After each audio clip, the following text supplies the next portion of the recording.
আসসালামু আলাইকুম। আমি মোহাম্মদ তাজুল ইসলাম সিয়াম। আমি এসবিডি সার্ভিসের মাধ্যমে অস্ট্রেলিয়ার ভিসা পেয়েছি।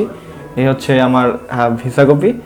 আমার ইনস্টিটিউট নেম হচ্ছে টেফ এনএসডব্লিউ। আমার subject information technology, major cyber and network security. আমার দুটা ফ্রেন্ডস তারা আমাকে রেকমেন্ড করেছিল এই এসবিডি সার্ভিসেস এজেন্সিটার কথা। আসলে এটা এজেন্সি বললে খুব ছোট হয়ে যায়, তারা এজেন্সি না, তারা আসলে আমাদের একটা পরিবারের মতো ধরতে পারেন, দ্বিতীয় পরিবার। তাদের নাম হচ্ছে পলাশ এবং রাকিব।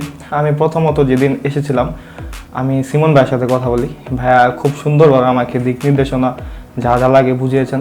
তারপর আমার কাউন্সিলর হচ্ছেন পিঙ্কু ভাই। পিঙ্কু ভাই খুব স্মুথলি আমার ফাইলটা প্রসেস করে দিয়েছিলেন। আমার এসওপি লেখা থেকে সব কিছুতে তিনি হেল্প করছেন। সবশেষে বলবো ইমন ভাইয়ার কথা, যিনি আমাদের ভিসা সাবমিট করেন।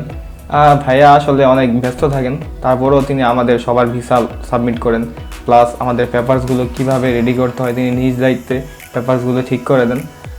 আসলে আপনারা স্বপ্ন পূরণের লক্ষ্যে অবশ্যই যদি অস্ট্রেলিয়া স্টুডেন্ট ভিসায় পড়তে যেতে চান, এসবিডি সার্ভিসের আর বিকল্প নেই, অবশ্যই আসবেন এখানে। আপনাদের যদি লক্ষ্য থাকে অস্ট্রেলিয়া স্টুডেন্ট ভিসায় পড়তে যাওয়া, সেটা এখন স্বপ্ন নয়, আপনারা অবশ্যই আসতে পারেন এসবিডি সার্ভিসেস, বিশ্বাস করতে পারেন। এই এজেন্সির সবাই আমাদের ছোট ভাইয়ের মতো ট্রিট করেছে, আসলে তাদের কথা কখনো ভুলবো না। অবশ্যই আপনারা আসবেন এখানে।